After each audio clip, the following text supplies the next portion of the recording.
Hello, thank you for joining me. This is part 100 to my series, Married to an FBI Informant. Um, the series will end right here, so this is what I will call a finale to Married to an FBI Informant. I hope you guys have enjoyed this series and my storytelling, as I have so many more stories to tell y'all, so I want to end this right here so we can get into it. So the day before my release was a Monday, September the 5th, which was a Labor Day holiday. There wasn't very many staff on the compound. I didn't have phone or email access anymore. I had lost mine actually really early. They disconnected me from that part of the system on that Thursday before. And so I did make phone calls to my family on that Thursday, making sure I was good to go, that they were going to be in town, ready to pick me up, because they told me to be ready that morning at about 6:30 and that they would have me out the facility by 8 a.m. So that was the information that I passed on to my family. So my friends had got with me and said in the days leading up to my release, Bush, would you like a party? And I was like, no, I don't want a party. I'm going to spend my day. I just want to be calm. I just want to be in my little space. I just want to be prayed up. And I just want to, take my time going around talking to everybody before I leave. So that was the plan, but it didn't happen that way. Of course, my friends, they got together and they gave me a surprise party.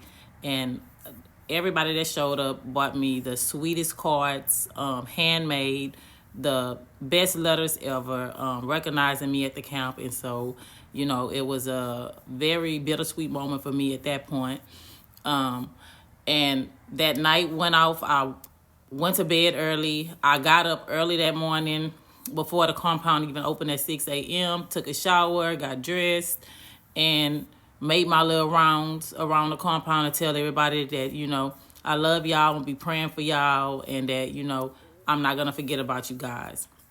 So once that was over, I believe at about 6:45, the camp officer called me over to the officer station and told me, Miss Bush, you need to be across the street by 7:30. And so I was like, okay. And I told her, good luck, goodbye. It was nice meeting her and knowing her while she was at the camp, because she was a sweetheart. So I proceeded to go back to my room and talk to my roommates with the last time that I had left before I went across the street with my bags. Everybody was waiting, clapping, standing on the end of the building, wishing me the best of luck.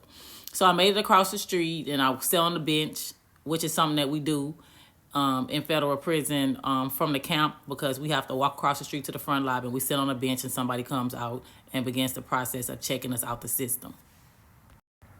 So I'm sitting on this bench outside. Somebody comes out, a female officer, calls me in the inside, has me to sign some papers and stuff, asked me basically what was I taking from prison when I was leaving, and gave me like a check sheet to check off what I had in my possession. Because when I packed out, I had to do a pack out form, which showed what I would be taking with me. And what I said that I was packing out with was my papers and one uniform, and that was all I had. And so she told me to go sit back out. Somebody else was going to come out and talk to me from trust fund. Well, I'm waiting, and it's getting hot this morning. And I know I told my family that, to be on the base, be there waiting for me at about 8 a.m., 8:30. So I knew for a fact they would be there. So I'm sitting here, and it's like time is passing and passing and passing. And so I'm just like, dang, why they're taking so long? And finally, somebody comes out and they said, Miss Bush, go back to the camp. You're not leaving today. Your family called and said they're not going to be able to pick you up. And I was like, what? And so I was literally in tears with my bag of papers, walking back to the camp. And my friends was watching out the room, and they ran down the stairs when they seen me coming back. And they was like, Bush, what's wrong? What happened? And I was like, I don't know. My family said they're not coming to get me. And so they was like, I don't believe your family would do that. And so one of my friends stayed in contact with my sisters and stuff. And so she said, come on, let's go to the phone, because I'm finna call them right now and find out what's going on. And so soon as she called my sister on the phone, everybody was like, Bush, what are you doing back? And I was like, well, they told me I had to come back. My family's not coming to get me. And my friend is finna call and find out what's going on. And so my friend gets on the phone. My sister answers, and she's yelling like, when I'm coming. And my friend is like, because the people just sent her back to the camp, and they said y'all called and said y'all not coming to get her. And my sister was like, cussing like she do, going off, saying that's a effing lie. We've been on this base since 6:30 this morning. We got a room and stayed out here yesterday. We've been asking the lady who's coming in the van, when is my sister coming out? And she's saying she don't know. And so immediately my friend hangs up with my sister, and I was like, oh, I'm so sick of these people at this facility. I go to the camp officer station. I'm telling the camp officer, hey, they sent me back over here and told me that my family called and said they weren't coming, but my family's on the base waiting for me. And she was like, oh, well, they called, they're going to get you a bus ticket. And I was like, why would they need to give me a bus ticket when my family is here on the base waiting for me right now? And she was like, well, I'm just saying what they told me. And so then immediately I told my friend, come on, we're going to the counselor office, because I had seen the counselor go in his office that morning, knocked on the door. We walked in and he was looking like, what's up, Bush? And I was like, so can you call across the street? Because they sent me back over here and told me that my family called on the phone and said that nobody was coming to get me. And I just talked to my family and they said that they're on the base and they've been waiting since 6 a.m.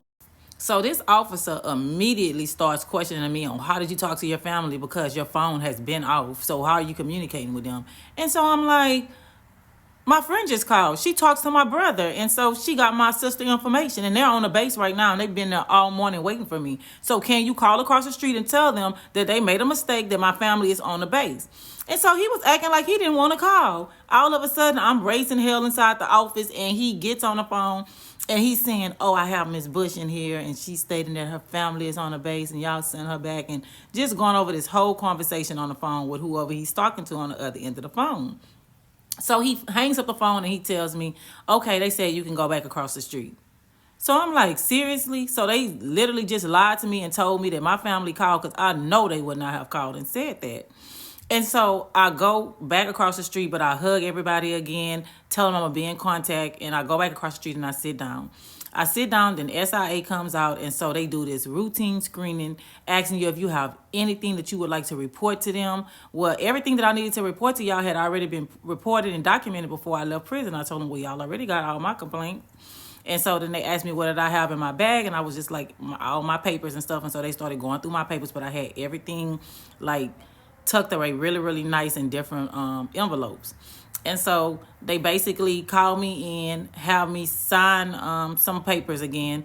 Trust fund comes out, issue me this Visa debit card with my picture on it, and tells me all my funds that was in my account has been transferred to this account now. And they tell me good luck, to go sit back outside, and that somebody's going to come in a van to get me. So I'm sitting up for about 20 more minutes. An officer pulls around in the van, tells me, Bush, you ready? I'm like, yeah. She say, come on. I grab my papers. I get in a van with this officer, and the officer is talking to me on this really short ride. Didn't take us more than like 5.5, 6 minutes to get to the visitation spot on base.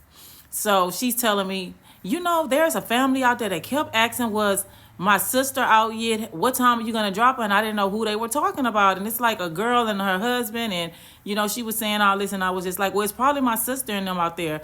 And so as soon as she pulled around the van, I seen my sister and them standing outside. I got out the van. They started jumping up and down, screaming. They started talking to the lady, cursing and screaming, telling the lady how, you know, we're sick of y'all making these mistakes up here. It's always something. The lady was like, it doesn't have anything to do with me. It wasn't me.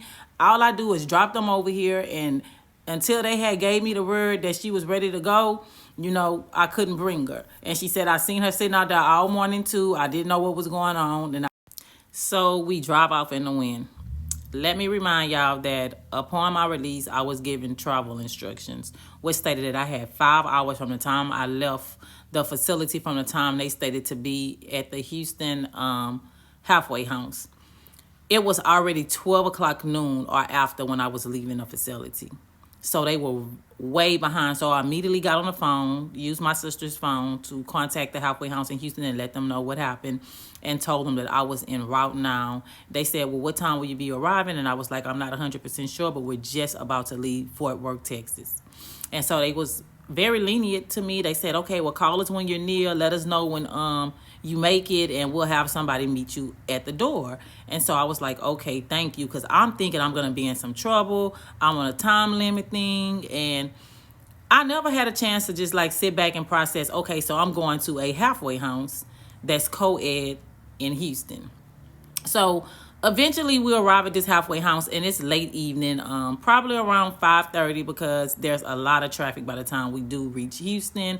We stop. I get something to eat at my favorite spot. I ended up wanting Chick-fil-A, and we stop there. We eat.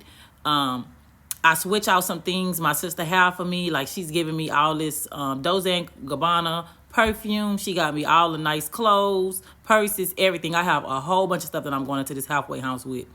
Only when I arrive for them to tell me that, oh, I can't have this, I can't have that, and I don't know what the rules are because I hadn't got to that point yet. So I reached the halfway house. I say my goodbyes to my sister. They tell me that I can have a cell phone. So my family tell me that we'll have a cell phone up here for you tomorrow. So I enter this new zone, this new chapter of my life. I'm so happy that the journey of my incarceration has ended, and I'm not all the way free, but I'm partially free, and now I'm out of FMC car as well. Thank you guys so much for listening to my story and my journey. It has meant so much to me. It's been a therapy session for me, actually. Special thank you to Chris Willers of the Life Unit. He was the person that encouraged me and inspired me to tell this story because he thought it was so very important, in which once I started telling the story and started getting feedback, I realized just how important my story was and my journey to other people. The story, like I said, will not end here. I have so many more stories to tell you guys, and just be on the lookout. Thank you so much for watching.